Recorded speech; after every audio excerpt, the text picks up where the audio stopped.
that are interested in these sorts of collaboration opportunities and could help with that, whether that is being a co-contact, however it might be helpful just to move those things forward. So the city would be the member, and then the contact, like I said, could be whoever you decide. It could be Maurice, it could be a commissioner, it could be whoever you decide, if you decided to move forward on that. And I can forward that membership information to you guys if you'd like. When you say they look for funding opportunities, that means they look for opportunities to fund, or they're looking for... They provide grant writers. Okay. Yes. So they're aware of people who could help us if we have projects. Yes. Yeah, and it can be specifically for infrastructure. It can be for streets, sidewalks. Those are the types of projects that a lot of municipalities partner with Flint Hills Regional Council for. Could it be for, I don't know, parks? Yes. Yeah, that really the value proposition with becoming a member of Flint Hills Regional Council, and they don't pay me to say this. I'm not benefiting in any way by who is a member. But the value proposition there is that they will pay for grant writers for you. So as a community, through the contact, you would pick a couple of different projects that you'd want to go after some resources for. They would work with a grant writer for you. You would be connected directly with that grant writer to create that information. And those tend to be they can be laborious processes. And a lot of times, especially if it's like a CDBG, kind of a community development block grant is one in particular, it takes a lot of experience to get one of those approved and funded. And so again, that value proposition is that Flint Hills Regional Council, for their members, will provide grant writing, which would that alone would pay for the $2,500. So really my call to action to that is just, would you consider it? I would be happy to answer questions that I can from my perspective for you. Otherwise, I can connect you with Kent as well. Any questions or comments? I mean, it wouldn't hurt to try, right? At least for 1 year. Like the breadth of grants, is that something that we can use to help pay for equipment? And does it include public and private grants? Yes. Or is it just public grants? Oh no, public, private, all sorts of grants. So Flint Hills Regional Council is kind of that the catalyst, or kind of that conduit in between the different funding sources. So some of them are maybe like federal government, but not all of them. Like Patterson Family Foundation, for instance, is a private family foundation, and they just offer the opportunities. You choose the ones that you want to go for, the ones that make the most sense in your community, and that's how you go about it. All right, so I think the only thing would you like to... Can I comment? Come on up and comment, yeah. And that's it for me, unless you have other questions. Yeah. Just hi, my name is Juan Duarte. I'm a resident of San Luis. Just adding 2 cents on this because we'll be discussing this with Shannon, a part of the Chamber of Commerce Board of Directors. Always the discussion ends on grants. So it could be public or private at school, but according to the presentation that we had from the Flint Hills Regional Council, they have a lot of different resources to put us together with different counties inside the Flint Hills Regional for business development. And as what the board discusses, that we're willing to help the city to co-sponsor this, so you wouldn't have to pay for the membership. So we can go ahead and try. Of course, the idea for us, and we discussed this with Rafa, is to work hand to hand, the new board with the new board of commissioners, so we can work hand to hand with the businesses that we're trying to develop in town, and also with the long-term planning of St. Mary's. So we're willing to also cover the expense of this if you allow it and you're willing to try. We don't, as many of you, you wouldn't want to swing to kind of attached to this kind of funding. So we explore that. There's a lot of private that we can go and try first, and everything is look into it first. Everyone agree and have a decision, but we don't have to cover the expenses that the people at Flint Hill Regional Council cover for us. And I think it's a good route to market to start trying it. So I just want to take this 2 cents to say that we're here to help as well. Did you say you pay for the whole thing for a year? Yeah, the board is willing to, the Cavalli Chamber is willing to pay the first year. Like to sponsor Okay, even though the city exactly owns the- to sponsor it to try it together, and we can work. You can have a point of contact. We can work together just to try it. Sure. Thank you. Very generous. Thank you. Yes, Mayor. So it's an idea. Automatically, I'm hesitant. It's at the website. We've got a 215-page planning document for all the counties involved. There's a little hesitancy on these types of groups to join. Remember, I'd like to get some time to just look into what they're about, because I think there's a lot of layers to this type of stuff, and it takes a little bit. Everybody thinks that grants are the answer to everything, but I think there needs to also be some consideration of just what are we trying to accomplish? What is our budget? What can we do? And a lot of times I think it takes, we first have to understand our budget before we start talking about grants. And I think we can do a lot of things, and we have done a lot of things without having to go to other people and ask for other people's money and sign up for their services. I think we have enough money, we have enough talent, we have enough ability inside. So I'm a little bit hesitant on things like this, and especially when it's on the surface appears very simple, but you take a look a little deeper and there's a lot more to it. So I'd like some time to read through some of their documents and some of their exactly. Reasonable. We have a point of contact, right? We just get a point of contact, or you'll send it to her. Yeah, I can send it to Maurice. Thank you. I think, to agree with Francis, with everything Francis has said about how there's many layers to this and the need to understand the budget. I mean, what better way to look under the hood than to be a member, right? If the chamber is willing to pay for it and we can participate essentially for free for the city, we would have access to any information that the commission would need in order to assess whether it's valuable to continue participating in that or not. I don't know, that's my 2 cents. I think, there's no way for us really to lose there. I guess the question for Shannon, every grant application, does that need to be approved by the commission first before it goes out? Do you want me to go up so he can hear me? Okay. So, whoever is the contact working with Flint Hills Regional Council will be communicating and speaking on your behalf.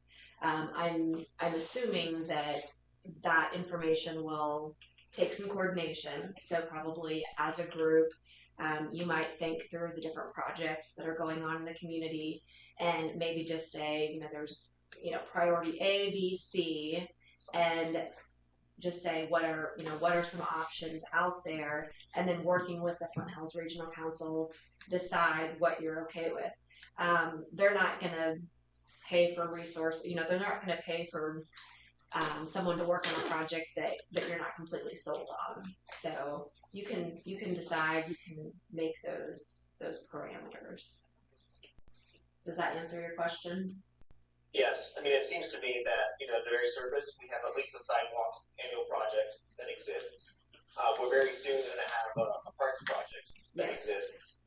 And I understand that we've been self-sufficient, but if there's private individuals out there who have foundations and who have a passion for helping out rural communities, I think that could be very helpful to take advantage of, because we're helping them further their passion. Yeah. We're helping our people have a nicer town. So again, if we have control over what grants can be applied for, I think that would be important, because I do understand that we wouldn't want to get stuck in a position where we give away something, Right. give away the farm for a few bucks. Right. Yes. Okay, but it sounds like that they just want to, it may not be a huge difference, but they're not going to work on anything that we aren't going to accept. That means we kind of need to make the decision up front. We need to know fully what all the implications are of a given grant before we apply for it. I think, I'm not sure exactly how their process works. I imagine that they will come in and talk with you about the projects that you have in mind for the community. They will make some recommendations on which grants to go after based on the parameters, and you would give them the go ahead. Yeah. I'm wondering if it might be a good opportunity for Maurice to have a conversation with Stacy Icom at Wamego. They've been long-standing members of Flint Hills Regional Council for a very long time, and they're usually working on at least a few. So they have a lot of experience of going through this process, and could probably speak to that pretty easily. Sure, that just speaks to the essential concern that we all have. Let's make sure we know exactly what we're signing up for before we sign up for it, even if someone else is paying for it. Yeah. Which I think is reasonable. Yep. But I appreciate the information. It sounds intriguing. Yeah. The only other thing I would add is I'm going to turn the tables on the chamber, and to the extent that they also have projects that they'd be interested in, if they could prepare, documentation of that we could review, that would also be helpful as we're assessing everything that we could work on through this partnership. I'm not sure I completely understand what you mean by that. So, because it sounds like the commission is saying that we first need to figure out what our projects are so that we can go this and see how we can work together to get grants for it, right? I think we have already projects via the sidewalks, via the parks, but if there's other projects that maybe the chamber is considering in a way that helps businesses, we would appreciate, at least I would appreciate, if they brought it to our attention. So that's some of the things that we're considering as we're, to the extent we're working with this organization. Does that make sense? Chairman, let me comment on that. So, to be clear, as chamber, we don't want to step over the commission decision. We want to be clear that we want to make ourselves available to work closer with you. We have been, of course, discussing about projects in town for businesses, but we want, or the perception, my personal perception is that we need to start working closer together. You have more the chamber here, more meetings. I said, this is what we're thinking, this is what we're trying to develop, and want you also to be part of that decisions. We don't want any kind of commitment that we have to go after any grant. We want first to be reviewed, discussed in the commission. Either it is proposed from the commission, or we bring you an idea. We want to be discussed, be clear, be aware of what we're signing before. We just want to propose sponsoring this in the first time to be able to try and to see if it works as a community and as a city, and for private businesses to work closer with you. That's the only thing we honestly want to do, and I think that captures what Rafa is trying to say. Okay, thank you. So, interesting to get more information. The next item on the agenda: sidewalks. Did we mean north first or north second? Anyway, Bob will tell us. That little stretch there. Yeah. Oh, well, they were both. Yeah. North Second was the one he got bids on, Right. and then Huron has brought up The North one. First. I don't know if we still talking. Take it away, Bob. So, yeah, folks for 2nd Street sidewalk over the hill, and I was able to get one from ornamental and one from the figure concrete. Could you say where the sidewalk's at? I had called from someone who thought it was up on North Second Street by the bicycle guy. Oh, 2nd Street between Mission and Alma. a little farther north, or just past them. That's what this program is about. And I'm no expert on these, but these numbers were lower than what I was expecting. Yes. That they're lower than you were expecting too. Because there is a little curb and gutter too up at the top of the hill where it's misty. There's a partial piece broken, and so it'd be putting in some curb there too with the driveways, ramps. And I spoke to Maurice about this. I mean, this is the first thing of the year, so I mean, You'd be charged a sales tax. sales tax. Until we get a grant, just put that in there for us. Yeah. And we will be doing a lot of work to prep work and excavation, some saw cutting, and stuff like that. Any discussion on this?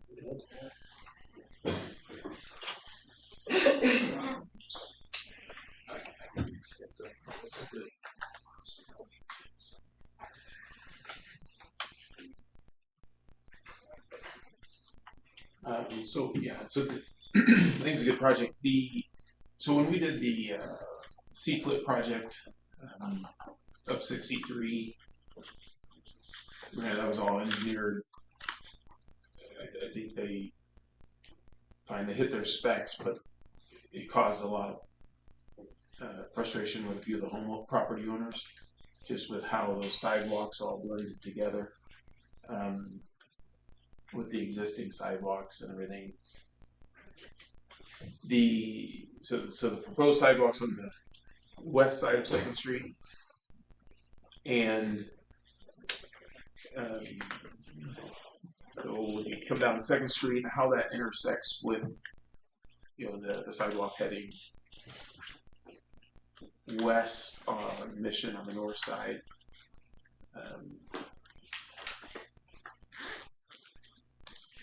I'm just now looking at it. I know when we were out on the site, we didn't go down the hill. Yeah. But is that something where just looking at it, there's a lot of grade change right there? That's something we got to take a look at, maybe even going a little bit west on Mission. And it would go back about 20 feet to get that grade to come down to a ramp and a curve there on the corner.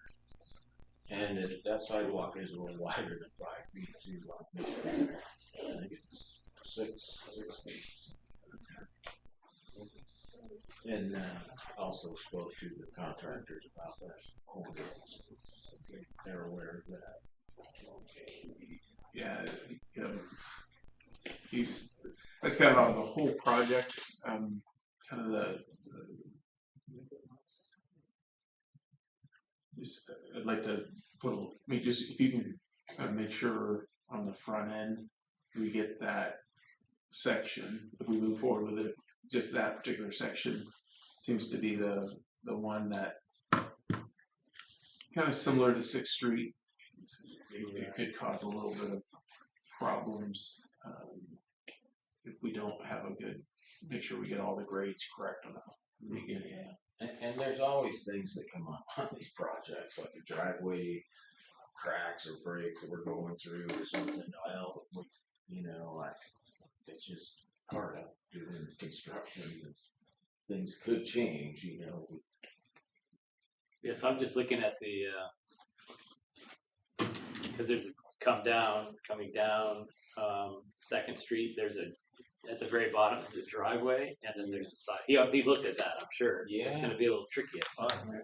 And the sidewalk's going to be on what is now the road, right? We're not digging into any grass. Yes. It'd be right along the curb on the west side. But so it's going to be the outside. That whole okay. Yes. That's good. So you don't lose any road. No. That's good. Well, anyway, I'm very much in favor of doing this sidewalk. There's no room for angle parking there. No, that's not what I was going to say. Do you have a relevant? If you want to come up for a comment? Yeah, I was just I thought about this last commission meeting whenever you were talking about it, because you guys are talking about putting on the opposite side of the road is the existing sidewalk that goes up further past Gideon's Way and Immaculata, if I understood correctly. My only concern about that as both a pedestrian and a driver is that you're going to put a crosswalk in a place where people are going to be coming up a hill, and it's not really a good place for people to stop when you're trying to get up that hill. And I don't know how, unless somebody's crossing and they're paying attention to the cars down at the stop sign coming up, that might not be a safe thing to do. And maybe move the crosswalk further up to where past that intersection. I don't know. It was just something I was going to throw out there because it's really hard to stop when you're trying to go get up a hill. Yeah, it's a tricky area. There's no easy solution. Some of the initial conversation was on the east side, but there's a lot of complications, especially when you get down the hill. And then I was meeting Bob out there for an hour and a half on a Saturday morning, and an hour or something like that, right around 9 a.m. So 8:30, 8:15 to 9:15, and the amount of traffic was pretty intense. And so we even considered, do we come up and go to the north side of Alma and take a little bit more of excavation on that corner, and that would present a little bit, possibly a better angle.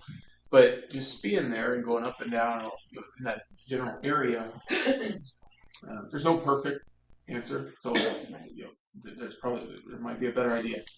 But being on the south side of Alma, I was in favor of the north side of Alma, but Bob was in favor of the south side. I think he's right, because on the north side, it kind of creates a blind spot. I can't see down the hill.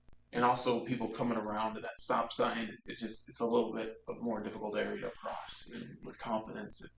Whereas on the south side, I understand what you're saying about coming up the hill and stopping. The one interesting thing is that the line of sight is very good on the south side of Alma, and 2nd Street starts to flatten out right at the top there. And so if a person does have to stop, they're not stopping necessarily, unless you have a line of traffic, of course. But I don't know. There's no it's a difficult spot. But I think the goal is to certainly get a sidewalk there. This appears to be the best case scenario that at least we can come up with out there. But I don't know. It's definitely not ideal. But anytime you get people just crossing, so I'm clear, is the crosswalk east-west, or is it supposed to be a diagonal crosswalk from the southern part of Alma to the northeastern part of That's a good question. Alma? Just straight across the street. Straight across. Straight east, yeah. So there's not actually a sidewalk quite where the crosswalk would be hitting, right? Because that path doesn't quite come all the way down, but it's kind of yeah. So part of the project and part of what's bid is the sidewalk coming from Mission Street up 2nd Street to Alma, and also on the east side of 2nd Street, there right by the driveway at the top of the hill, it would be an entrance into a sidewalk section that would be part of the project, going through that driveway, and then there would be curb and gutter and sidewalk on the east side of 2nd Street all the way up to that gravel path right about where the recently installed bench is. Oh, so we are connecting it. Oh yeah.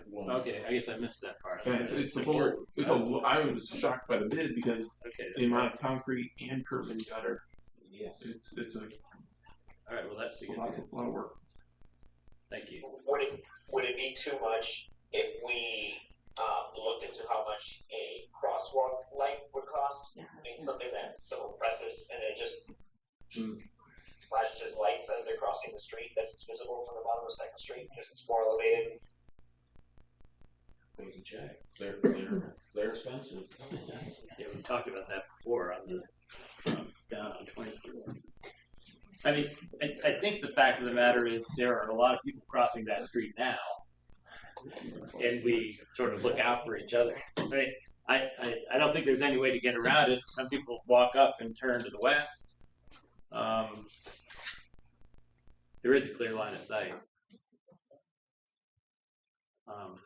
Yeah, and that's good. It's extending on the east too. Well, do we want to take some? I would. I think I would like to move forward with this. I think the bids are reasonable. So, unless there's anyone further discussion, I entertain a motion.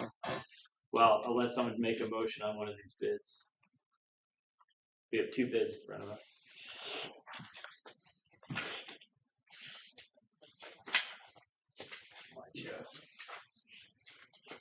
I move to accept the bid from Ornamental Concrete for $25,217.50 for the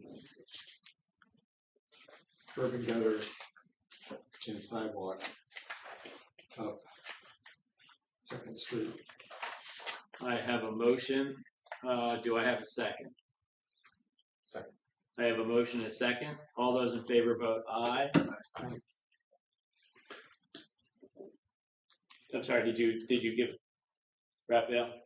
Aye. Okay, aye, thank you. And there are none opposed. So the bid for accepted for ornamental concrete. Okay. Did you want to talk about Some of the others? yeah. Yeah. Which one were you? Well, what we have on here is North First Street. I think there was just a follow up on that in particular. Oh, yeah, I think Raphael was gonna, with one of the homeowners there, is he homeowner? I don't know. I didn't make contact with him. North First Street, Raphael, the little segment. Oh, see, Yeah, so we were able to speak to the homeowners, or by we, I mean just me, and it's owned collectively, I believe, by the Salerno children. They had some concerns about, first off, safety, what it meant for their driveway, whether it impedes their ability to park there, as well as some dissatisfaction with previous work in that area and water issues in their backyard. So they did not seem to be too open to the idea of a sidewalk going in that area. And I can go into further detail there if you'd like. I don't know about more detail. I'm just curious to know, do you think it's possible if Bob were to go over and talk through their specific concerns, and if we could give them some assurances that we could avoid some of those things, that they'd be open to it, a little more open to it, or is it really just a no? I mean, I would say it's probably an 80% no. I think any project that the city would want to do there, they would be more open to it if it involved fixing the drainage issue at that corner. Are you aware of drainage issues? Something off the alley. He said Yeah, that. so I haven't seen it myself, but it's my understanding that when it rains, the way that the land is elevated after some construction that was done at the railroad crossing results in a lot of the water being dumped into their side yard. So there's a concern that if there's a sidewalk there that further elevates the grade now going north to south, it's really going to form a pool there. But I mean, I haven't seen it. That's just my understanding. And again, this is pure me trying to recount what was said. So I may be misrepresenting his statement. He was right. So I'm just looking at the Google Map street view of the area. I mean, you gotta be almost out on site to know the details. But if we were to put a sidewalk right in that little 4-foot section, in order to get the dirt grade down to the driveway, we're gonna have to remove some of the dirt a little bit towards the east, and the alley, the alley there's about 4 to 6 feet of dirt between the alley and the railroad ties. They're kind of like a little retaining wall. And because we have to, in order to get the sidewalk down to proper grade, that might actually help, because by doing that, that dirt between the alley and the little retaining wall, it almost could create a little ditch, if you will, and help keep that water from going off the railroad project, and also the alley. Probably keep that water from going off the alley into their backyard and divert it down into the street. So this might actually help the drainage issue a lot, and give the water someplace to go, because right now with the dirt and the rock right there and the retaining wall, it's almost forces the water to go through their side yard. So it might be a win-win as far as fixing the drainage. I can get with them. So are you willing to take a look at it? Okay. And did you want to talk about the potential sidewalk east, come out it toward Ray's, down from what's the name? On US Grand 24. Avenue to Ray's. Sure, we're and I, we made up a couple routes there. I think we've got. Yeah, see. And the one on along Highway 24 there, I talked to KDOT, and they thought it was very doable, but he's gonna have to check for definite, because there is a utility right away there, and some other things, and how close it is to the KDOT right away. But he thought it was a doable either one, and actually he said the one going down by the high school parking lot could probably easily get a grant for safe streets to school grants that they have, or do both. I don't know.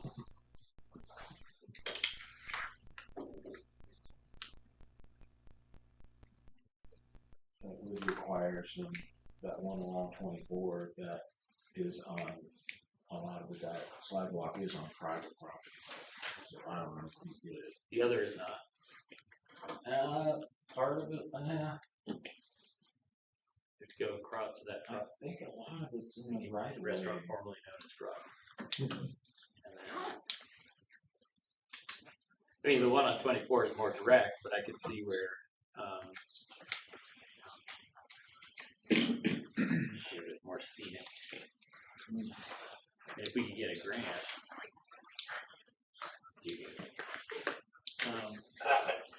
yeah, we'll be careful about that, right? Well, I was gonna say, before we go crazy on planning out a potential sidewalk, I think maybe we might want to step back a little bit and think about whether sidewalk there would be the best use of funds. So I understand the need for a sidewalk going up 2nd Street as a safety issue.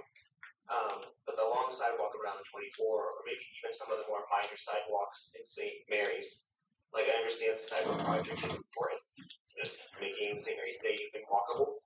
But these are real costs. We're spending close to $30,000 on 2nd Street.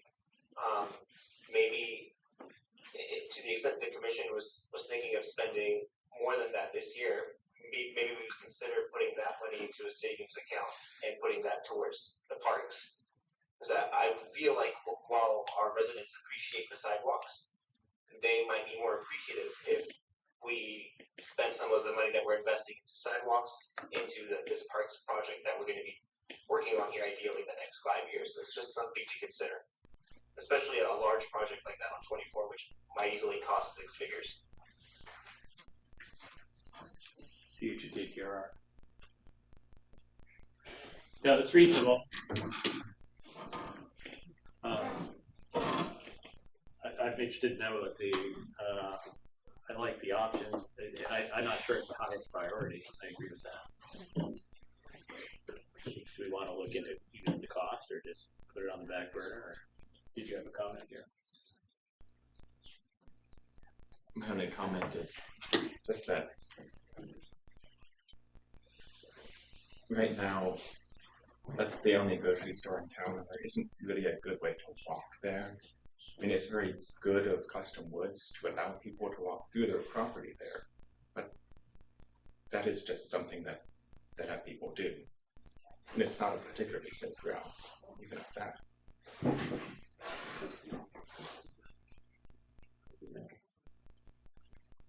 Would the sidewalk be made out of concrete, or would it be like the part in the asphalt form that you use? You probably want to do concrete, longer lasting. And if either route, we pursue either route, like during the winter, who's going to clear that sidewalk? I don't know. I mean, we could, but it wouldn't be our high priority. People walk through there. Go ahead, Brent. Did you have a comment? So I think Maurice emailed this out, and it's handout sidewalk capital improvement fund recommendation, or just a document to start the conversation. And I put this together. Maurice printed it out for us tonight, and just a list of sidewalks that we've discussed. A list, and I think some of them include what was on Bob's map, and then a bunch of just random ideas that I added to the list based on looking at Bob's map and seeing which areas don't have sidewalks throughout the city. And I think it's, before going too far down the path of one particular sidewalk or the other, maybe stepping back and getting a thorough list, getting the map again, mark them all out, and then just have a discussion of what are our top priorities. And then it's pretty easy to get a rough cost estimate of each one of those projects.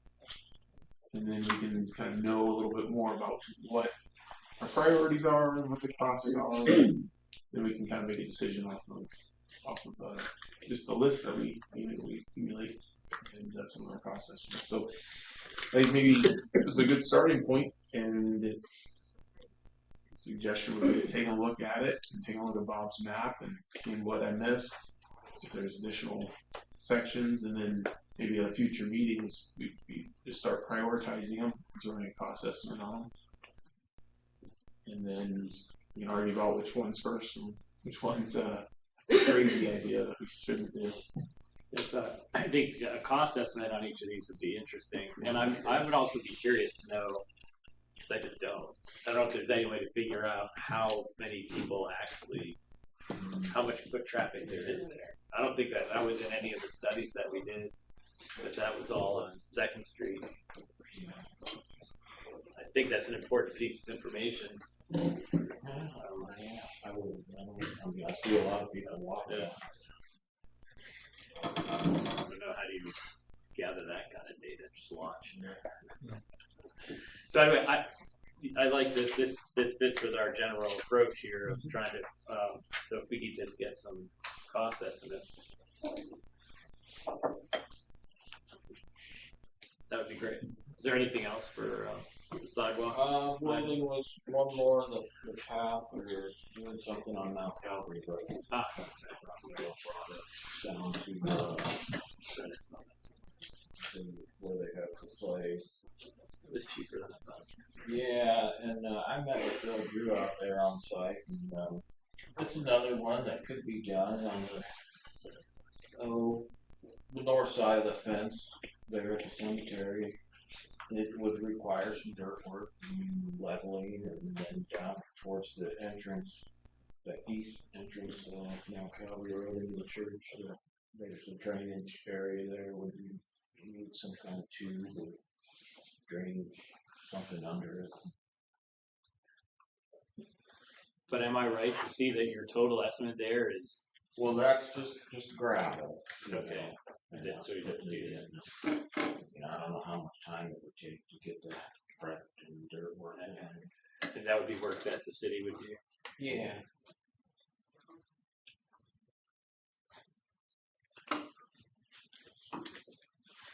I think that's another one to put on this list here. You could come up with a reasonable estimate for how much labor would be involved in that. That seems like a fairly cost-effective one that's under our control. Anything else on that? I was curious if the city has the equipment to do concrete grinding for those spots where a tree root is pushing up a section of sidewalk. No, we do not. Well, generally, we'll tear it out and record it if it's an issue. But we'll be a contractor.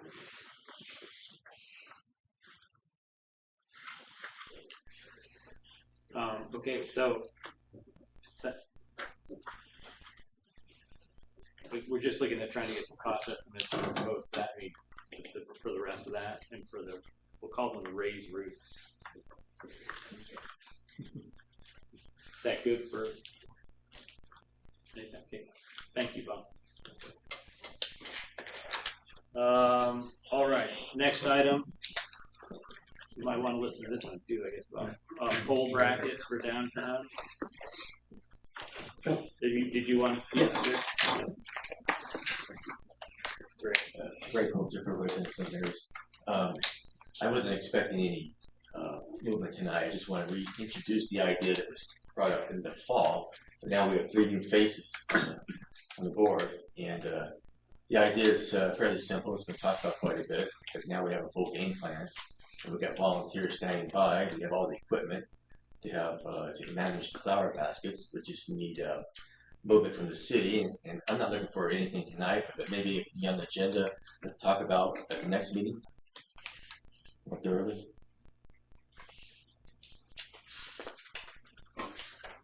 This might be the first time for Gerard, Raphael, and Joe on this. Do you want any information? There's a packet here. I guess you probably didn't get this electronically. No.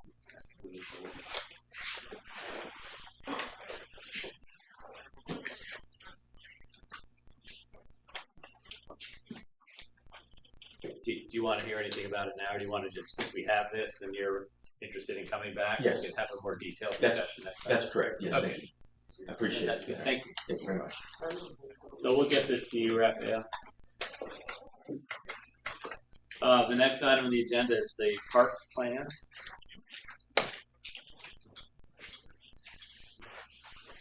And I actually asked Maurice to print something out on this one. And I read mine, yeah. So Francis had a spreadsheet last time, and all I did was, what I would like to do is sort of automate that a little bit and standardize it so that we can very quickly.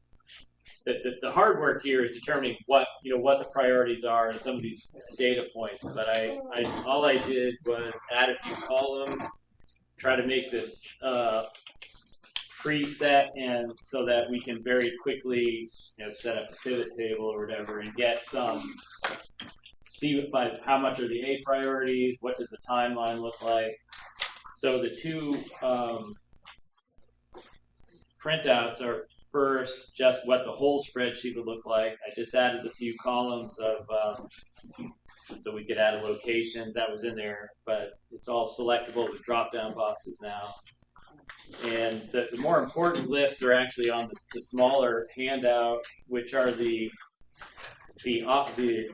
options that will show up for the different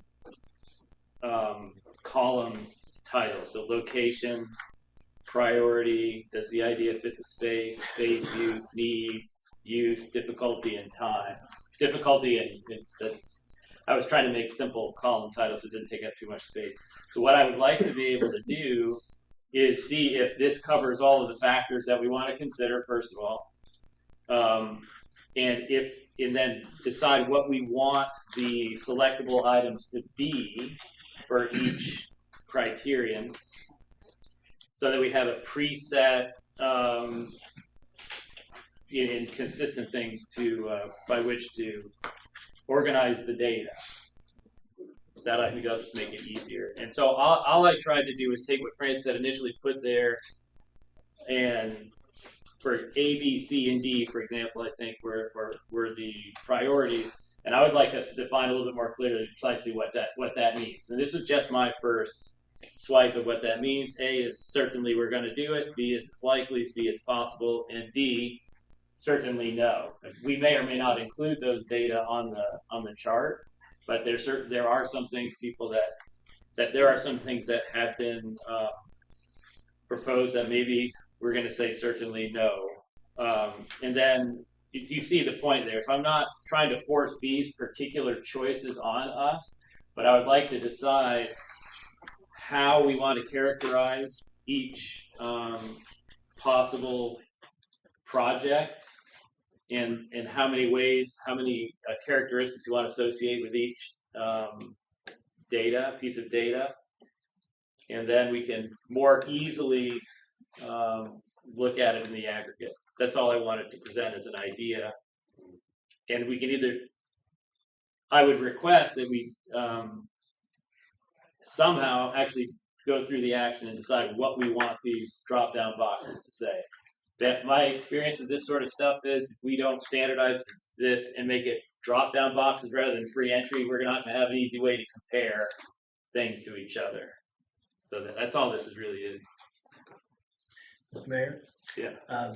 Before you move on, Jenna Jones had asked to be added to the agenda to talk about parks. And I said, since it's already on the agenda, you just hand her this. So okay, when you're done, you have to. Okay.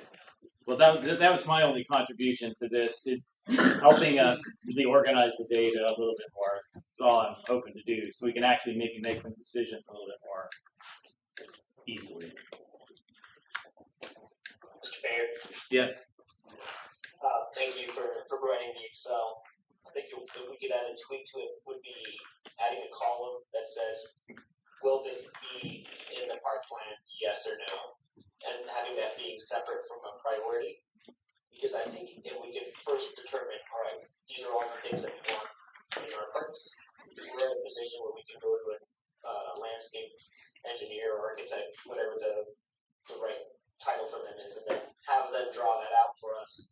And then after we've determined priorities, then we can attack the different parts of that drawing. So that's just a thought. Just wondering if that's aligned with kind of the route that you were wanting to take. So I just want to see how that might be different from certainly something that we're not going to do. When you say it's in the park plan, what's the sort of macro distinction you're making there? Yeah, so for example, if we're aligned that the park is going to have, and here I'm not saying this is what we're going to do, but let's say we're aligned that it's going to have a water feature, whether it be a fountain or a splash pad, and it's going to have 3 volleyball courts, it's going to have a toddler playground area, like all of those things that the space is accounted for. We're then in a position to tell your architect, all right, please draw that out for us.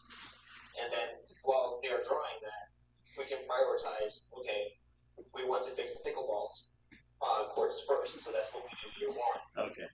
Right. We want to do splash pad year 2 or whatever, like that's, they can be separate work streams that are happening concurrently instead of us having to spend 6 months arguing about what we want to prioritize and then going to the engineers. I think we can very easily, with some city input, say, okay, this is everything that's going to be in there. We'll draw it, and while they're drawing it, then we come up with priorities as to what gets built first. Okay, so I understand now. Yes, it's easily added, and then I guess the idea would be, even if we can't get to it, or if we never get to it, it can still be in the park plan because it's designed to optimize the space strength. I think that we might want to add. Okay. Yeah. That's right. That's right. I'll add that. And obviously, we don't do this all while we're sitting here, but if you have other inputs on this spreadsheet, and I mean, I don't know, I don't use Google Sheets. Maybe it all has the same functionality. So I don't know exactly, are we allowed to collaborate on a spreadsheet, or is that meeting as a group? Or I wouldn't do it as a group. Okay. So you and he can collaborate. Well, I'm just saying the smart way to use one of these forms is it's a shared document. Yeah. But if it's shared, then that implies that we're collaborating, which we probably ought not to do. No. So, I mean, if you just give me individually inputs you have on the sheet, then I can just sort of re-wicker the design, from meeting to meeting, and then we can work on it that way. Good. Okay. Yeah. There are some things I think that we might not want duplicates of across locations, so that we can have a showing point for that activity. I think that might be a good column to add. So what is the specific column? No duplicates.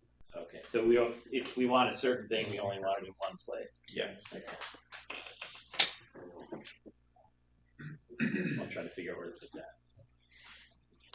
Yeah, and as things occur to you, just let me know, and I'll try to figure out where to, where I'm trying to make it as efficient and intuitive as possible. Good for that part, and okay. Defer to. This is. Are you going to take trip number 3 to the? Happy to contribute. Yeah, please. He's gonna say the same thing I would. Okay. Just to let the Board of Commissioners know that in the chamber we have been working on a master plan for parks.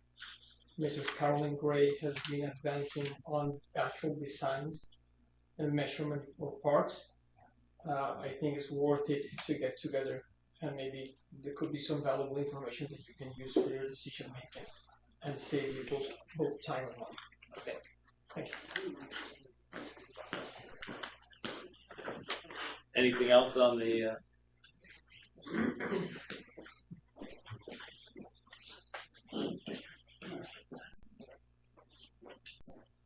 Hi, Janet Jones. First, I apologize. I'm fighting a sinus infection, so if I'm squinting in pain, I'm working through it. I have a design background. My focus is usually in spatial planning and design. I have a construction science and management degree from K-State, and I also have my CAD drafting degree. I'm here with for a growing group of individuals in the community that are concerned about the conditions of the park. We're bringing back Friends of the Park. We are hoping to have some cleanup days, maybe 2, 3. I don't know how much work I'll get done or how many volunteers I will get. With that being said, you can see where I'm coming from. So I've made a list. I understand I took a semester of Excel spreadsheets. It's a little bit excessive. I've just simply made a pretty basic schedule for a construction job. I broke down the parks, and then I have phase 1, phase 2, and phase 3 for the Riverside Park. Railroad Park, I started mostly. Phase 1 is always going to be volunteers doing what they can get done with the city's help. So phase 1 at Railroad Park, for example, since we don't own it, we can't really do a lot. We can remove the stage that is put up there. We can take out the old landscape metal edging, shrubs, trees, stain the shelter house, and paint the swing if the city is willing to help us with some haul off and providing some materials. Maybe moving the random rocks that we have to mow around over closer to the shelter house. Because in phase 2, I'm willing to landscape with some low maintenance, no maintenance plants like peonies, hostas, bulbs. Maybe do a live edge, dig a live edge and put some wood chips in, all pretty feasible, cheap, and I'm willing to do. I've been landscaping, that's easy to do. Phase 2 is going to be where the city steps in with their the budget, the money. Obviously you have at the Railroad Park, you have the electrical updates needed. And I thought it'd be nice with the special sidewalk fund, it'd be interesting to finish out the south edge of that sidewalk between the curb and the sidewalk where it looks awful and just kind of not finished. On the flats, there isn't much to do, obviously. The shelter house definitely needs some attention, and maybe a tree that's got a widowmaker could be cut down, would be nice. If the city was willing to, again, help haul some of that off. Phase 2, again, I have landscaping, which is cheap enough if I'm willing to do the labor for free. I think some natives along the edge of the west side there along the highway would be nice. It'd be no maintenance. We'd have to mow the little strip. And also maybe planting a tree on the south side of the playground equipment. We would, some shade to the playground equipment that's there. Onto the money side again. I've been to the work sessions. I've been to the chamber, Carolyn Gray, and talked with a lot of people. A lot of comments have come up. Everybody really wants a fence at the flats. I can see their point. It's a toddler-focused playground, and it's right next to a highway. So I see your point. Maybe a fence to deter some kids. And then I did do up a drawing. I didn't bring it because I didn't know for sure if I was going to be doing anything. You requested a stroller path around the flats last time, and I drew one up. It winds around the broken light pole, the working light pole, and over to the broken water fountain, which hopefully will eventually be fixed.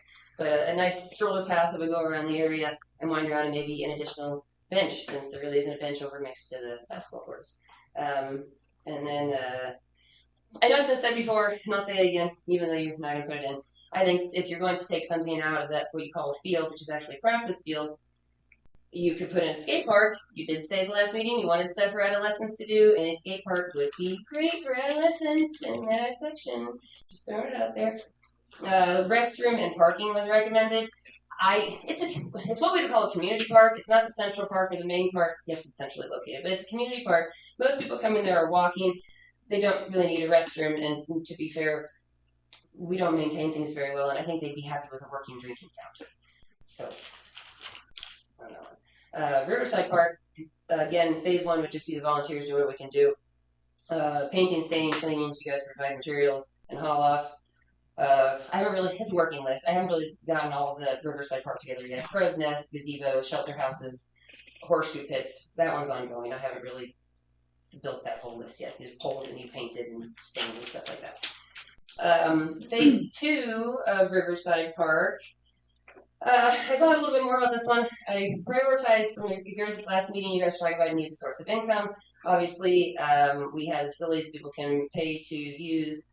The sand volleyball, soccer fields, the baseball fields. I think those would be a priority number 1 for me. I would think the sand volleyball. I know the rec commission has already recommended that to be put in. I think third volleyball pitch should be feasible. I mean, if we're talking about the least amount of input and most of that outcome, I think those 3 are the best focus. You mentioned the soccer fields would fit with 2 and the parking in the middle. I think that's a great idea. And the baseball field lights, obviously. I know it's expensive, but if we're talking about those are the only source of income that we have is renting those facilities out, then I feel like maybe we should probably take care of them a little better. Fixing the drainage. I don't know if you guys have ever been down there when it rains. It's a mosquito pit. We quit going. If the water just sits between where the old pool house and the playground equipment is and the tennis court, and I don't know if you want to fix the drainage. And at the time, maybe add your pickleball court because it would technically probably fit in that space, and you're doing the dirt work anyway. I apologize. And that would lead into roads and parking. They had mentioned all their plans that they have. I think they have great ideas on the parking to the north there and a one-way instead of having that, since you're taking out that roundabout there, and then everything between the basketball court and the tennis courts would then be allowed to be opened up. People aren't going to like it. I took out a tree, and that would all be opened up into a lot more parking in that whole area if you took out just the little curved area. I think you know what I'm talking about. I wish I brought my map. You know what I'm saying? Where you add more for that shelter house and then parking for the tennis court or the basketball courts. Also, if you're doing roads and parking and updating the parking, I think it looks.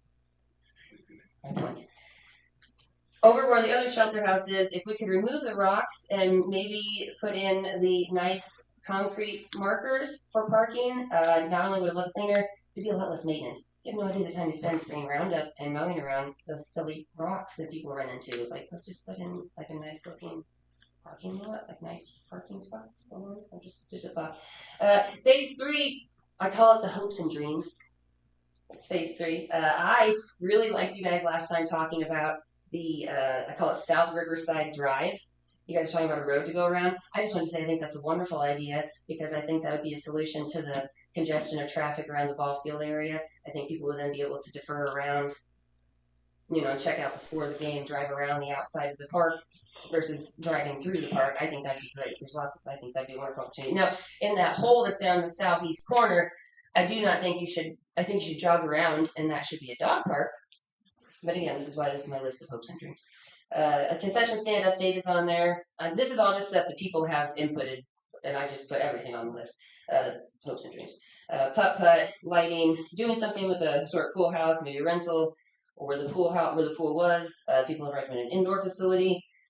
I have pool and splash pad on there, but realistically, I'm not going to talk about that. Golf course, clubhouse, park sign entrance. It can't be hard for Mr. Harp to put a sign together. Didn't he put a sign for the park entrance?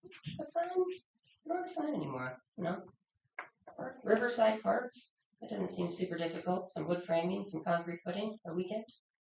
And tree maintenance. But I've been trying to get tree maintenance for 10 years, so that's on the list. I was going to say with your sidewalks, as a side note, when we do studies at K-State for pedestrian crossing, pedestrian traffic, people are going to take the least, the most traveled is going to be the least distance. So you're going to tell people to cross the road, but they're not going to cross the road. They're still going to walk down the hill. You know what I'm saying? Like across the traffic, people are you're gonna put a sidewalk here. The students are still gonna take that path because it's faster. Just throwing it out there. So Friends of the Parks that we have established. Hopefully, we've been talking to a lady who was just here about grants. I am disappointed that with the amount of children we have in the community at the last meeting, no one mentioned the playground equipment. I don't know why we're so against playground equipment. If you've been to the playground equipment, it sucks. It is old. It is not maintained. It doesn't work. So Friends of the Park would like to step in. Our goal is to focus on, like we looked into grants for basketball goals, ADA compliant equipment, the main play set, the toddler play set, the fence, the gate, maybe some adult workout equipment in the area, and also class playground equipment. So that's the focus of the Friends of the Parks is also to help with hopefully focus on up in the playground equipment, because that's with the community we have. We feel that's most suggested and most requested thing that I've found so far. So do with what you will. I gotta tuck my kids in. Go ahead. Sorry, real quick. Hi, Jim. Several good points. Thanks for coming. Especially reminding us about the drainage down there in the mosquito. It's really important. It's a good point. On the playground equipment, just so you're aware, because they may not have been specifically mentioned on the list, and I think these are all public documents, so you can kind of go through them. The playground equipment specifically is listed, I think, at least 4 times, maybe 5 times at different areas. Yeah. Oh yeah, for sure. And not only that, but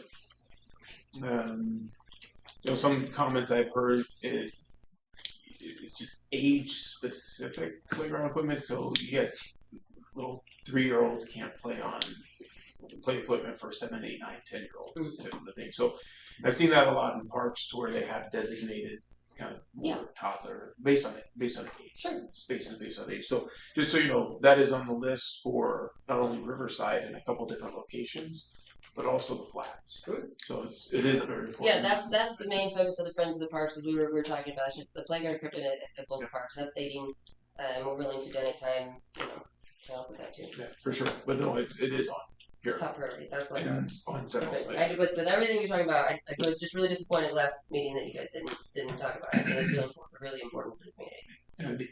We didn't talk about it specifically. I don't know. You probably listened to the audio. Yeah.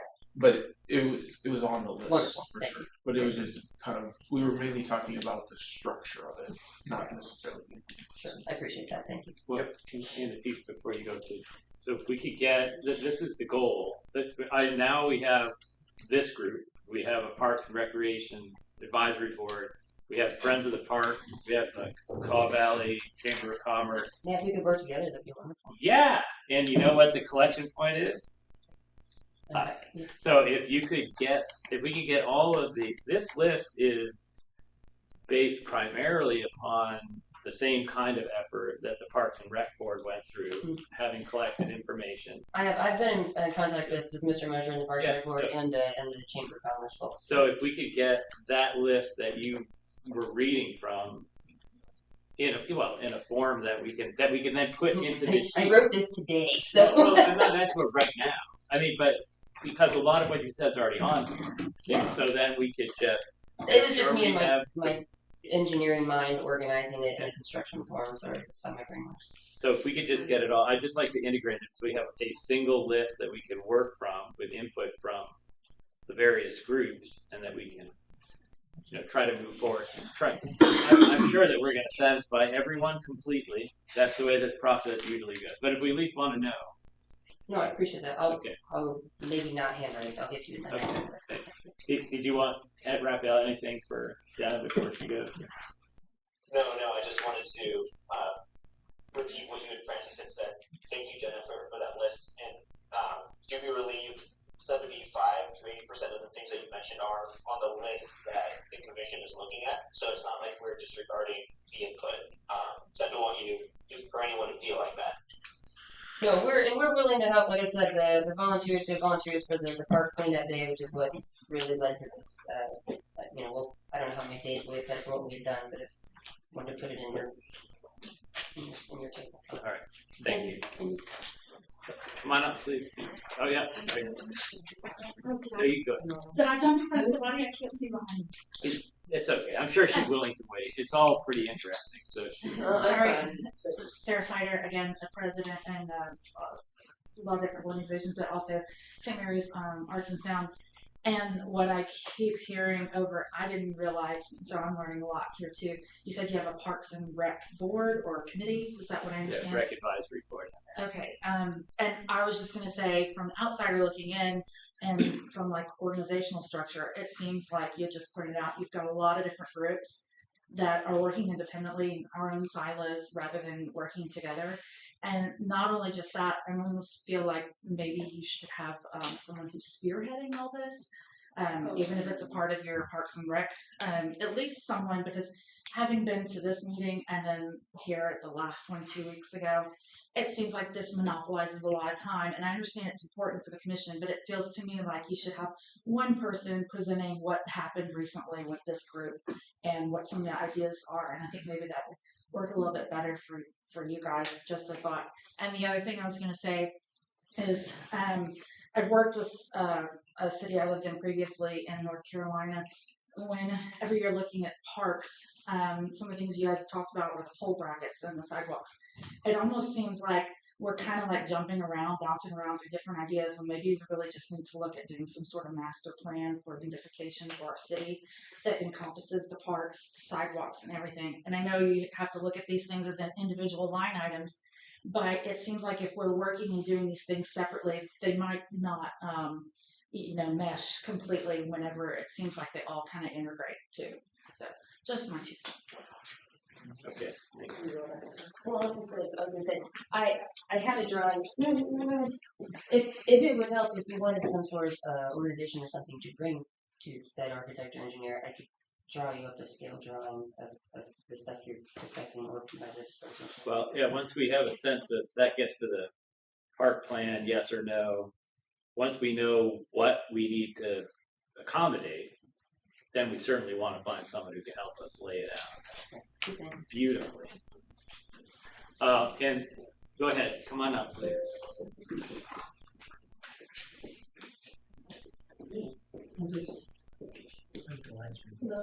Hello. My name's Hannah. I don't use special titles like the other ladies. I'm just up here. I've been from the area for a very long time. The park we have currently has been there since 2012-ish, from the last time. Friends of the Park, volunteer if I'm correct. Is that year about right? 15 years. 14. 14 years.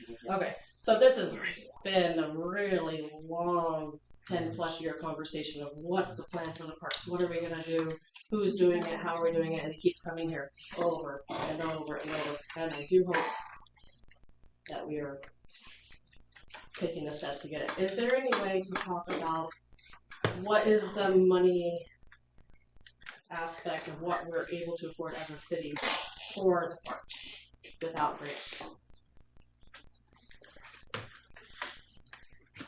Or is there any way to talk about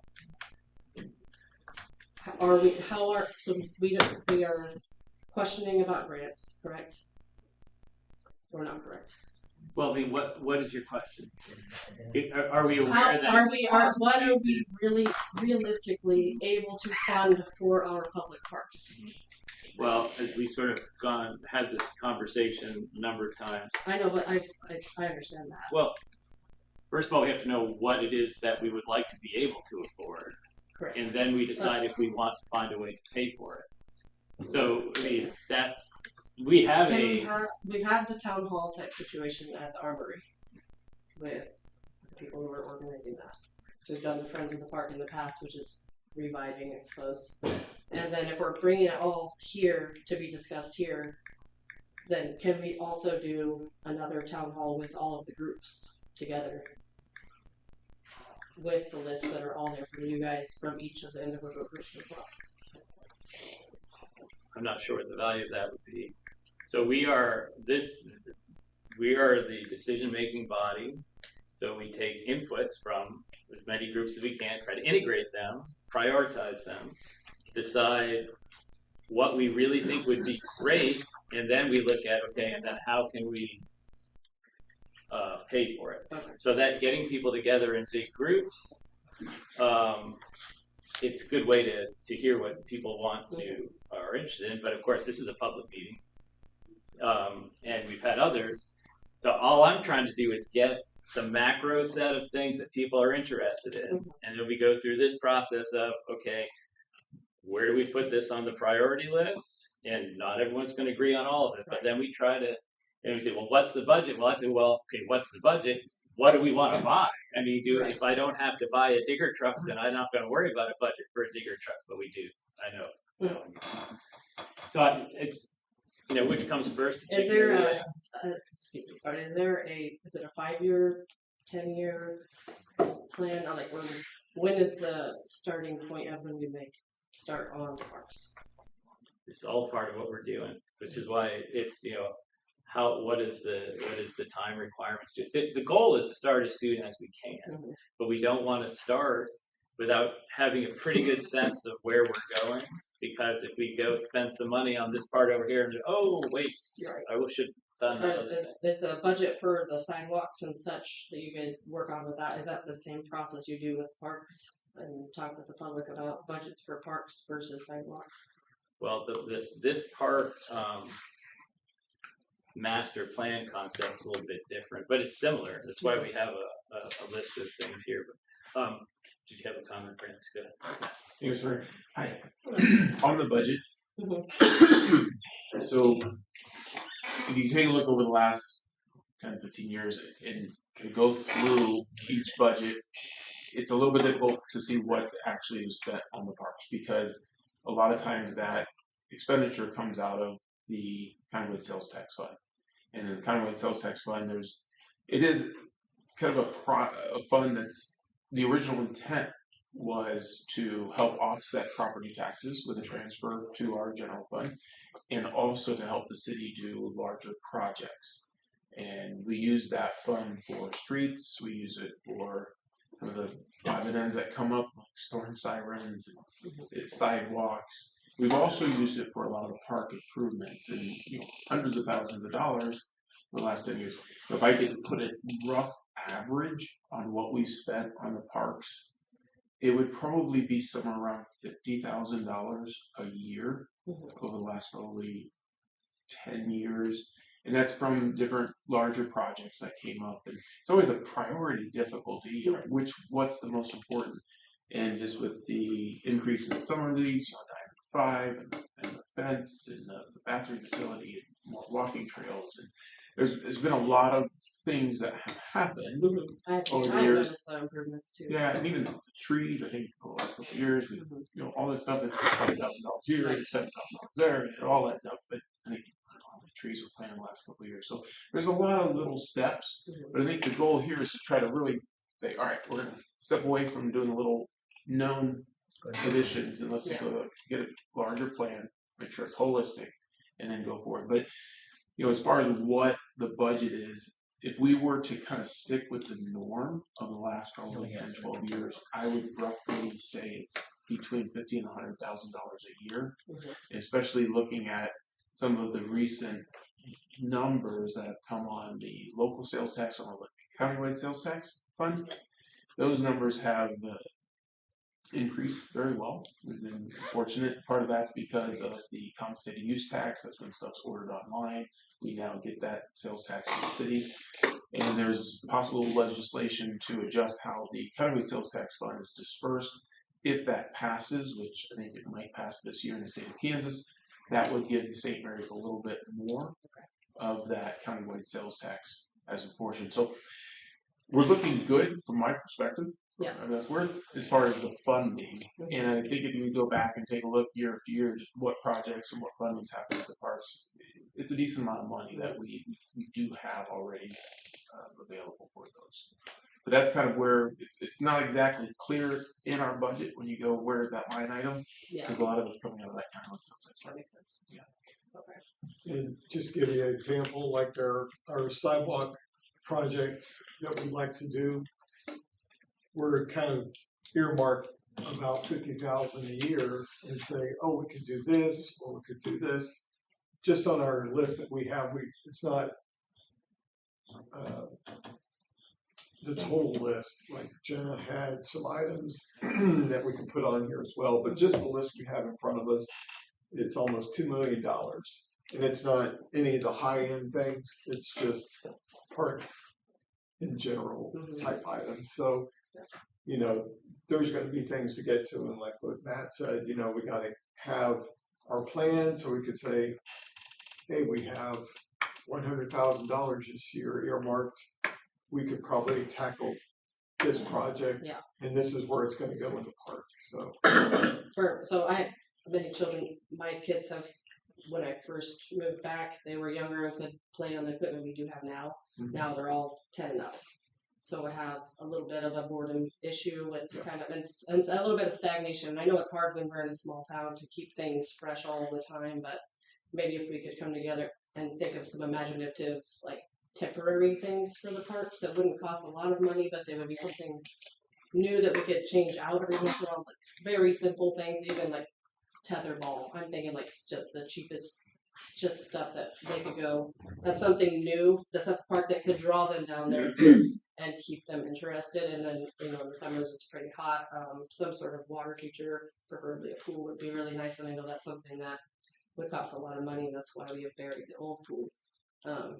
To my understanding, but I know that the whole community really would like a pool. I get the feeling that it's a touchy subject. I can understand some of the reasons behind it, but that's speculative. I'm hopeful that by the time before my kids are 18, maybe we can have somewhere to swim again.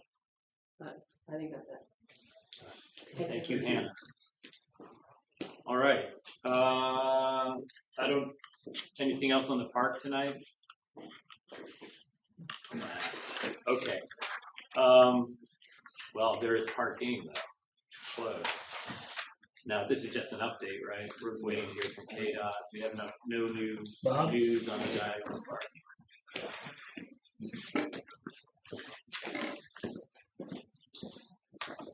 So last meeting there was a request to look into changing some parking on between 3rd and 4th, and then also check in front of the railroad park between 6th and 7th.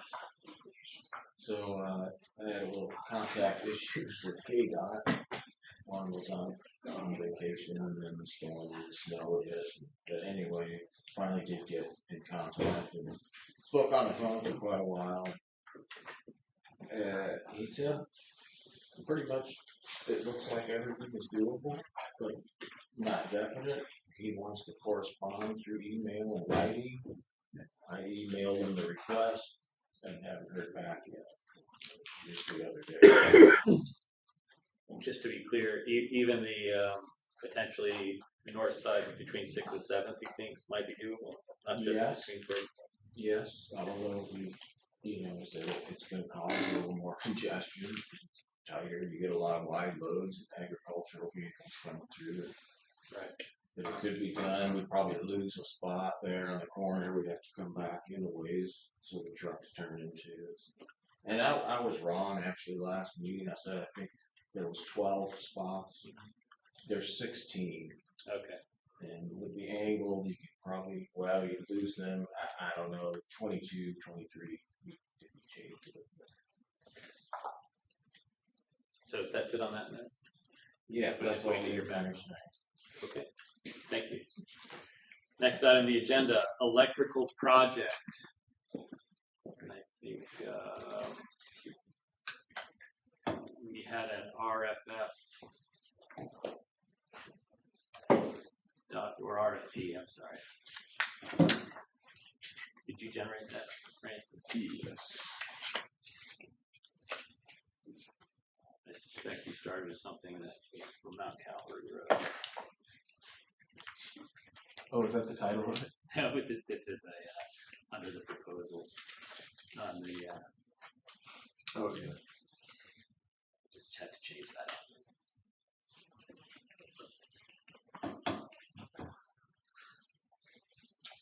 So, do you want Don up here, or are you just going to talk through it? I mean, it's not an easy project. There's a lot of details. I just wanted sometimes you just got to get something out there and then let people pick it apart and see what's wrong, and then we can adjust it, fix it, and then hopefully come up with something that. I've got 2 bids, should have by the next meeting. And were they for this going underground? By Yes. the arm? Both of them know the same, so we should have bids by the next meeting. And that'll give us an idea where we're at. Were you able to read through that document? Mm-hmm. Did that make sense? Is that kind of what you envisioned? Yeah. Yeah. Like I said, it's just going to pretty much come right off from Armory right there. The first pole away from it, and then just bore over to where they're wanting to build that building. They'll have to put a box there, and then they're going to bore underground for the first pole going east, so that they can get the setback what they need there. Yeah. Okay. And then there's that one pole that I think has the meter on it. I think it's for the railroad crossing. It is railroad. It'll probably we can relocate that. a little bit. Yeah. Yeah. Okay. But it's all. We'll know by next meeting where we're at on money. I mean, any guesstimates? I don't even want to. Overhead's easy. Underground boring. The underground wire's 5 times higher. Elbows are high. I mean, it'll be interesting to see what it comes in at. Okay. There's a lot of wire. All right, so I guess we'll just have to wait and see. Who else could bid the project? Are there other I got PAR. I've got IES. I've tried getting hold of Sturgeon, which is a subsidy of PAR. Black and Mac or Black and I'm trying. I figure this will be our first step. Give us an idea of pricing, then we'll go from there. Yeah. So the next, we're gonna move on to the next. Let's get the next items for your truck as well. So first of all, Joe had sent a link to another truck. And Which one's Joe? Joe Prime, the Maytag. And so you called them, and the guys don't call you back. What happened? They never did call.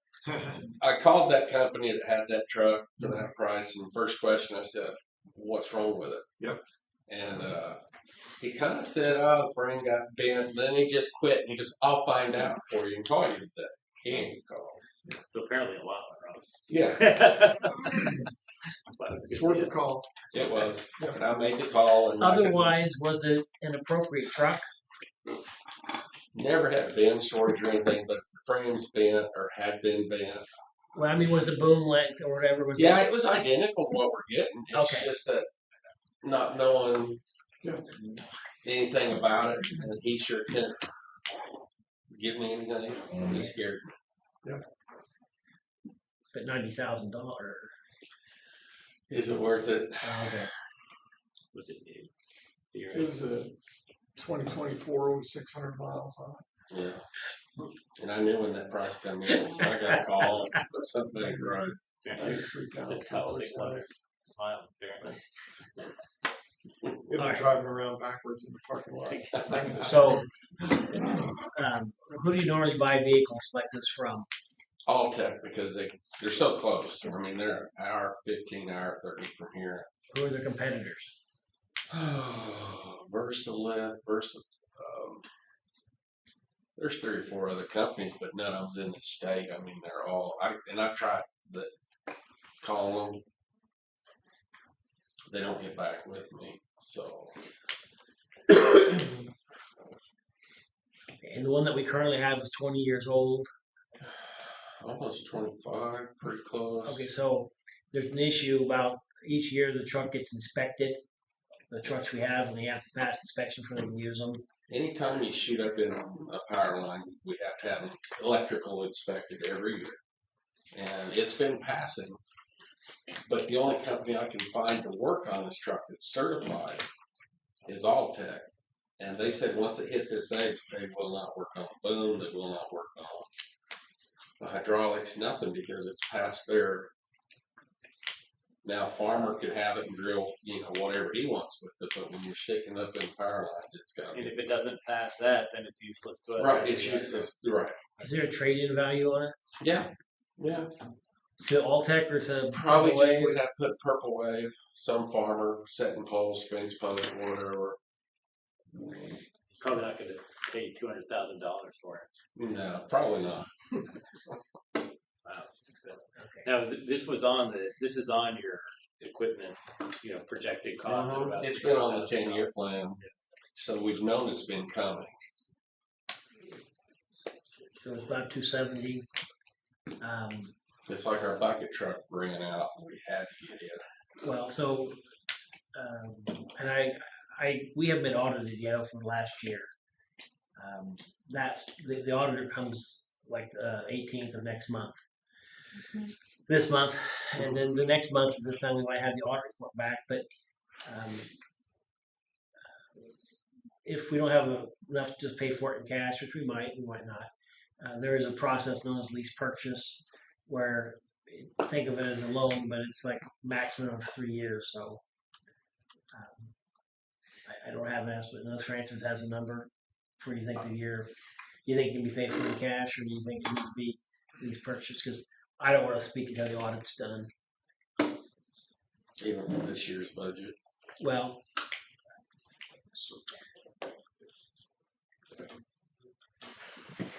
This is just Google. Thanks for what it's worth. What is the cost of Altec DC 47-47 foot hydraulic bidder cost due? And they're coming in.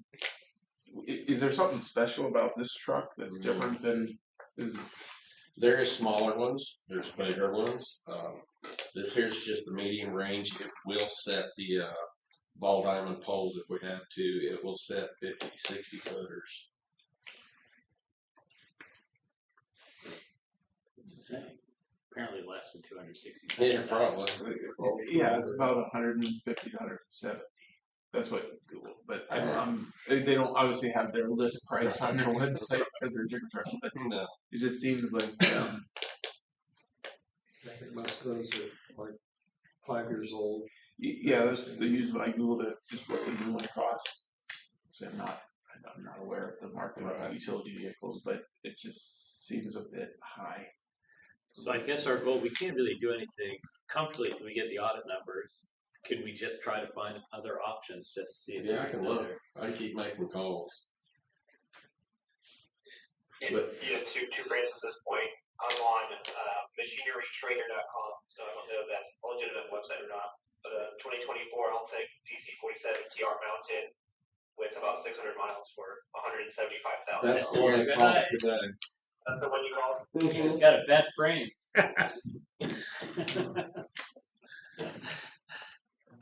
okay. Well, if that's where we're at, we can carry it over. Yeah. If you do order this one, what's the time frame on getting it? Could be a year. I mean, everything's running behind because there's so parts and everything else if we hard buy to it get. from these guys, will they pass our current truck for another year? That will be my guy that comes in and does the electrical testing. Yeah. And he will know this year. Because he should be here February, early March. Okay. Thanks, Don. So just to clear the record, I don't think my Google search pulled in. I think it was probably searching what they could find online, which is more the used ones, and so that's probably why the number is so low. So I think how used was that one? It was a Google search, so it's probably just searching the web for that type of a vehicle. And because they last 20 years if they're taking care or more. Yeah, but I'm seeing 2020s for 165,000. That look very similar to what you're getting. So that's probably. And that's the problem with the used ones. You don't know how rough a contractor had it, who had it, what they did to it.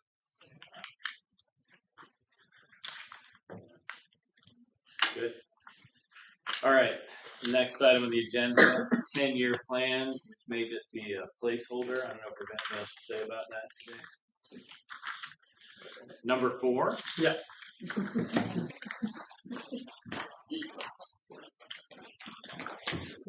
Just again, to tell you a little bit what we're doing. This personally, when I moved to San Mary's about a year and a half ago, I looked for a master plan in town. I think I discussed this with Francis previously. What we did, and my background a little bit is I'm a seaport consultant, which is why I'm living in Kansas. But we do strategic port development in over 16 countries across the Americas. And what my company does is do strategic port development, big ports around the continent. And what I found is that we couldn't find any master plan. So working with the Cal Valley Chamber of Commerce, I proposed to develop a master plan. So currently, my companies are donating a master plan for the Chamber of Commerce. We have already done a lot of reviews, so I've already reviewed all public data available for St. Mary's, 2020 and 2021, everything from workforce development, economic, employees, social development, infrastructure.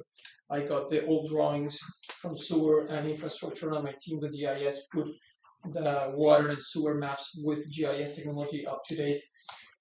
We review also, then we go back to 1997 and 1990 public data from different studies and from the census and from Kansas University, employment, population, increasing everything. And we do a gap analysis between 1990 and 2020. 1997 and 2020, what happened with St. Mary's in that 23 years, identifying everything from job development, workforce development, business, employment, architecture, etc. We have 3 reports that we produce, and then we develop a scope of work that we present to the Chamber of Commerce. And I donate the whole study that is worth lots of hours and hundreds of thousands of dollars in labor. We're donating it with architects, with engineers, with GIS, and we're starting the first phase of stakeholder engagement because we also map all the main stakeholders of St. Mary's and the areas surrounding. And we are proposing a 20-year master plan. We know how to do it because that's what we do for a living. And we want to offer that to the Board of Commissioners as well. We like to work closely with you because every time I work on a port development, I see that it's more effective when the private sector works closely with the public sector. So we already crunched a lot of data, a lot of data from the past 23 plus, 25 plus years of Mary's. Like for the public record, they think that we are decreasing in terms of population. And at the same time, we have the numbers that say that in the next 5 years, we will produce 5 years, we'll produce 1,000 new kids. So that's a lot of points in terms of housing, infrastructure, sewer, water, etc. So we are already developing it. We have already advanced the process on it, and we are donating the time, the team, and the tools to develop it for 20 years. So we'll develop KPIs, we'll develop CapEx and budgets and specific KPIs for short-term, medium-term, and long-term. So each decision that anyone takes, or we at the Chamber, or you as the Commissioner, or ideally all together as St. Mary's take, could be measured against specific KPIs for 5 years, 10 years, or 20 years. So you can actually objectively measure if your decision makes the needle move towards the right direction. So I know it's the 4th time I'm stuck up here, but just to communicate what we're doing, we're happy to share that with the Board of Commissioners, of course, because you're, as you said, you're a decision-making body. But my whole point is, for the 4th or 5th time, we want to cooperate more closely with you guys. Oh, what is a KPI? KPI is a key performance index.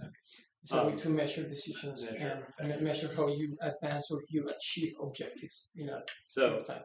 This is interesting to me. You've developed a master plan for St. Mary's. I have not developed it. I have developed the studies I made a gap analysis from 1990 to 2020, and I've developed a scope of work that was approved, and we're moving after the stakeholder engagement map. We're moving to a stakeholder engagement phase that is sitting with people, getting to know what they think, what they need, which are the priorities. We'll take that on a stakeholder engagement matrix and prioritize and go to the 2nd, 3rd, and 4th phase that we have developed. I'm happy to share that with you all. And you're considering, because I'm just wondering exactly how this ties in with the Caw Valley Chamber of Commerce, which I would think the focus there is business development, but this sounds like a much broader look. Sounds like something that maybe to be 100% sure that the reason behind it is I moved to St. Mary's a year and a half ago. I have 3 kids for the moment, but hopefully God will bless me with many more. And I want my kids when you look at the data, you can see many things. For example, when kids graduate from the academy or from high school, they are going to specific employers that these are blessed, is very blessed having them, but they cannot grow as fast. Technically and objectively, they cannot grow as fast, and they are already doing enough. They cannot grow as fast as we are growing in population and kids. So second, what is happening if you go inside North America? What cannot grow as fast? The schools themselves? Businesses that are hiring students. Yeah, okay, so no, exactly. Businesses cannot grow as fast as we are growing in kids. So that brings a lot of issues in infrastructure, housing, etc. But in terms of a master plan of businesses, our kids are being forced to either go to be independent, and if you go to a North American industry code system that we already did and pull the data, we have 5 to 6 major employers in town, and then we have hundreds of contractors, which is good. But what happens with contractors is that they can produce, on average, 1 or 2 employees, and they stay like that. There are very few companies in town that have been able to achieve over 10 employees after being created. What that creates as well is that our kids are being forced to flee to other cities. So in my case, I moved here to give my kids a Catholic environment with Catholic values. And I want to invest a lot of time and effort as a Catholic family and parents group, teaching him and taking care of them for 14 years while they're in the academy, and then getting out of the academy and don't have anywhere to go. So I want to be able to develop more business here in town to support our community. So that's the whole reason why I propose donating this to the Chamber of Commerce. Is of course we're the business side of town. We're promoting businesses, but we're looking into everything: infrastructure, water, sewer, workforce development, demographics, population. And we want to help develop a 20-year plan that we can actually measure and invest and create a budget for, because this is our generation the responsible to create opportunities for the next generation. So the generation that was here 30 years ago did a great job and bring St. Mary's to the current stage, but we are accelerating much faster. So we really need to take decision and actions to prepare the next 20 years for our kids. All right. Yeah. Did you factor into your analysis? I mean, it seems like your essential goal is to retain all of the children. Do you have a percent of children who would leave the area, not because they're fleeing, but because it's normal for a certain percentage of population? I'm not sure you have to build the population. So we have a GIS map that we developed, putting all the data together, that we are currently working or fighting for work within 30-mile radius. In the next for everyone. Yeah, here in town. For the next 5 to 10 years, we're going to expand into 60-mile. That's pretty much Lawrence to Junction City. And if we do nothing in the next 20 years, we have to fight for works in 90 miles. That's a line. All I'm saying is, I think you're making it harder on yourself than you have to, because some percentage of the children will go other places. Yeah, of course, some, but that's a very general premise. The main, I think the most technical premise is you will flee out if you don't find how to support your family or develop something here. And what data shows is that the current businesses that are doing a fantastic job will not grow as fast as we will grow in kids. So we need to develop more for them in terms of infrastructure, housing, businesses. That's a fact. That is. Well, of course, we're very interested in the infrastructure part. So, and I think that go ahead. So one of the things that's also part of the picture is land, and I get what you're saying, and we've had the conversation, but just to say these things is great. Right? Nobody's going to disagree with the idea that there's a lot of growth, but we also have to take a look at not just the theory, but we have to take a look at the reality of land, because we can't create land. And if we look around St. Mary's, we have a floodplain to the south, to the southwest, to the southeast, and we have land pretty much restricting growth to the north, and we have property owners to the northeast who probably won't sell anytime in the future, and we have property owners to the west who probably won't sell. So to add infrastructure for all this new housing, new businesses and everything, have you considered the land question? Yeah, so land is, I think, something that we suffer, all of us every day, trying to find a spot in town. We have see in terms of driving time, which will be the appropriate mile radius that we can develop a housing plan, or we can develop, or we can think that people can live close to St. Mary's that is drivable here. We have considered the flooding plan, probably the new flooding plan that needs to be done, and probably what could happen in the north of town and the available land. There's a study that has been made in terms of reviewing which type of land we have available, and that's one of the challenges. That's true, absolutely. So we're considering alternative, but what is within reality is that we already have that amount of kids growing up. So we have to plan how to fix it in the next 20 years. Which one way is probably going to relocate or open an appendix of St. Mary's. We don't know. That could be a hypothesis. But the thing is that we don't have anything today. Layout, measure. We have not do financial models or plan for it or budget. And I think you're doing a very hard job with all the priorities that rise every single year, and there's not a plan to follow. So I think there is a plan to follow. We do have a lot of that. Yeah, it's, to go look for it, you have to come to some of the city meetings to sit through year after year after year, and you see that yes, there is a lot of planning that happens. But I think once again, I go back to the same concept of no, we don't plan on growth that is not possible. I agree, Francis. That doesn't make any sense. Francis, I'm not. First premise, I'm not here criticizing what you have done. I said previously, I admire what you do because it's very hard to be here. What I'm just saying is, we are trying to provide and donate as much as we could as society and as a member of the community to help you develop a plan to address that kind of issues. So let's just finish with, I absolutely, it's great. But once again, I go back to the land issue. It's been thought through extensively, year after year after year after year. The conversations get had all the time. But the land conversation is kind of the most important part of the conversation. Because imagine an island, right? If it's maxed out, it's maxed out.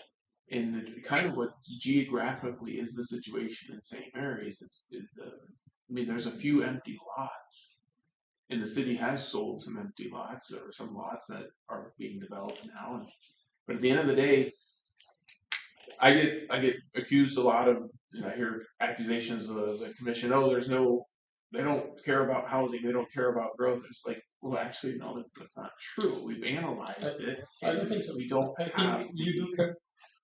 don't have the land, and we can't create the land, and we can't force people to sell our land.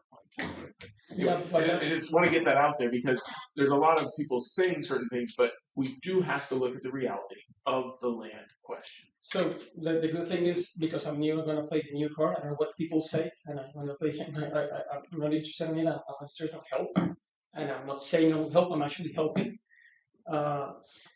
Land is an issue. Completely agree with you. You will consider other factors of density or whatever you wanna consider inside town, of course, and rezoning some places, of course, you might consider that. But it's not just land. We have other issues in town: education, workforce development, business development. The only thing I'm here to say, I like to help. Like I have been saying the whole meeting. You're very busy. You're pretty much volunteers of doing this. There's a limited stuff over here, so if we don't come together the chamber, all the different groups, and whatever each of the individual actors can provide, I think it's going to be very different to plan the next 20 years. So I'd be interested to, I mean, what you're saying is interesting. What is there, just practically speaking, in terms of product that we could look at? I mean, to see what your analyses, where your analyses would tie into things that we have some capacity to make a Sure, difference. I can share with you the scope of work that we have developed and what we were trying to achieve in the next months. I think that would be interesting. Absolutely. Well, clearly, we're working on developing a little bit more clearly a 10-year plan ourselves, and so. And if we have to modify it, it's good. If we want to complement, and if there's any way that we can work together and make everything come to a master plan for town, we're happy to do this. Is not rock solid. This is something that we developed according to a data we found, and because we didn't find anything on the research that we did. So happy to communicate with you. All right. Well, thank you. Okay, thanks. Yes, we are dismissed. And 4 is the math. Reports. Okay. Brooke with Charleston Wilson would like to meet with you to discuss the insurance renewal for the property. Is the next meeting, Kelsey? Yes. She wants to know. 6:30. She wants to know if you'd like to have a half an hour work session before the regular meeting to get some details, or if you just have it at the regular meeting. An interesting situation is that when we last spoke with her, they're offering to renew it with no increase. So. Sounds like work, you just signed. Work session or no work session would be the first question. If you haven't sat through discussion, get a chance to answer some questions or ask some questions you might want answered, but you know, if it'll just make the meeting 30 minutes longer, you don't have to do it. So I'd like to have some input on that because it's the next meeting. Input. You can do it before or at the meeting.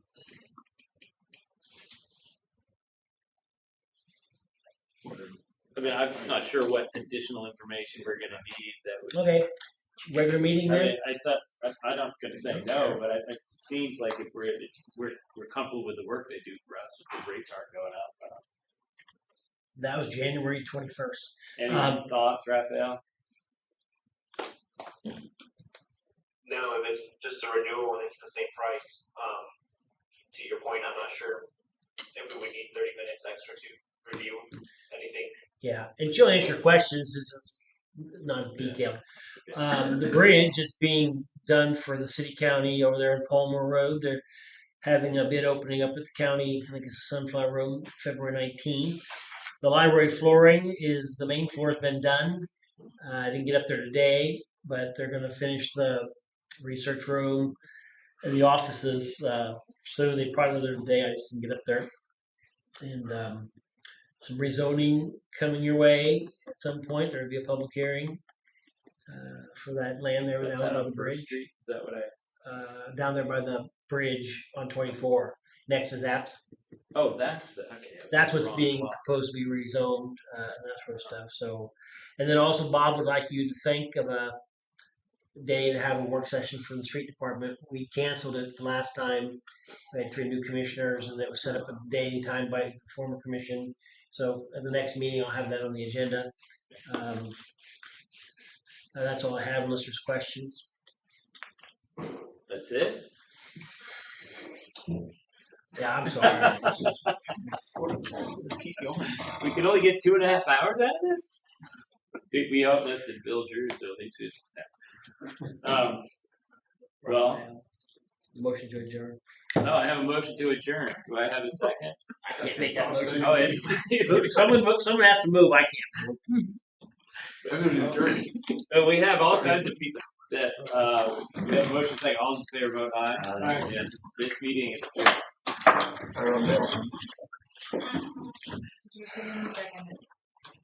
Joe. we adjourned, Raphael. We adjourned.